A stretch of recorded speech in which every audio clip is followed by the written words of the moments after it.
For more analysis, we now move to Hani Saif in our newsroom. To you, Hani. Thank you, Mona. Ladies and gentlemen, we're joined from Cairo by the writer and journalist, Mr. Abdurrahman Rabwa. Welcome to Q News, Mr. Rabwa. What are the immediate escalation risks if cross-border raids and air activity continue near Quneitra and the Damascus countryside?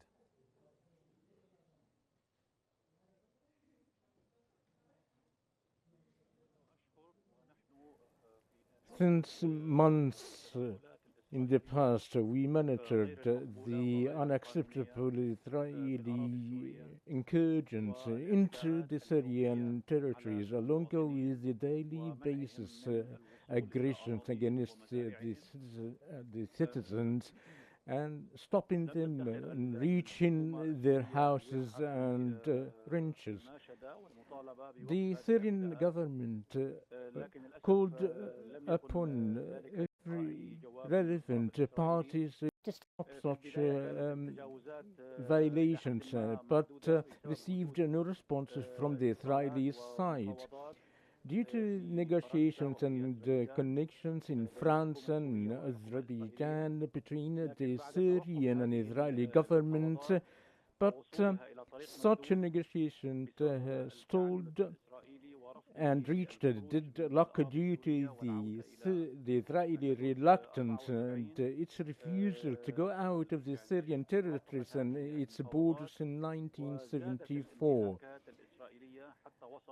The Israeli violation has increased till reached the level of using artillery shells against the civilians in Beit Jenin, as we've seen yesterday. Mm-hmm. Well, Denmark has signaled interest in lifting the sanctions and investing in Syria. What would that mean for Syria's recovery and for the general regional security calculations?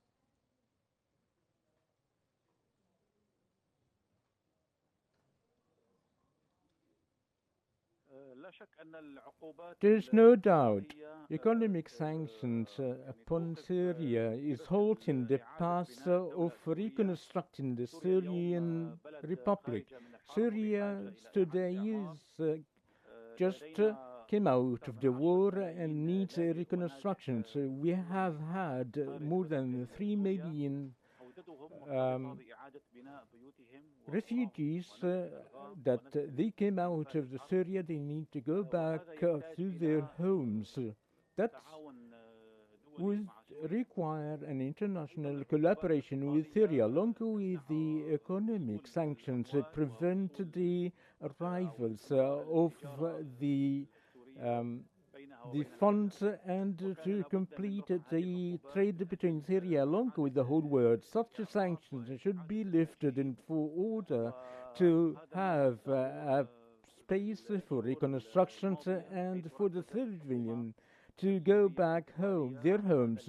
The transitional Syrian government focused on that matter that witnessed a positive response by the US and Europe.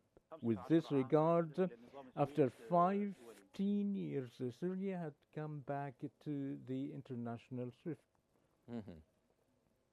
Well, how should claims and counterclaims about the targets, the civilian harm and overflights be verified so that diplomacy is based on mere facts?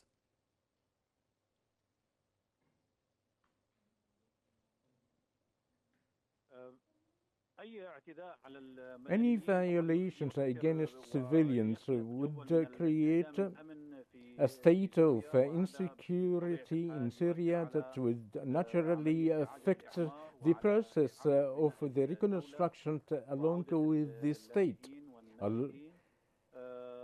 For the refugees and those who flee to return, such violations by the Israeli forces or some factions of ISIS would affect the wheel of development. The presence of clashes on the lines between the Syrian groups, either in the eastern northern of Syria, in Suwaida, would create a state of instability. And this, what for the Syrian is our pursuit among the Syrian powers for for the Syrian to be reunited through fulfilling their demands either in the eastern north of Syria, in the Al-Thuwaida of the Alawites, to fulfill the entitlements of their demands would give a space for ceasing the violence that are unjustified. Yes.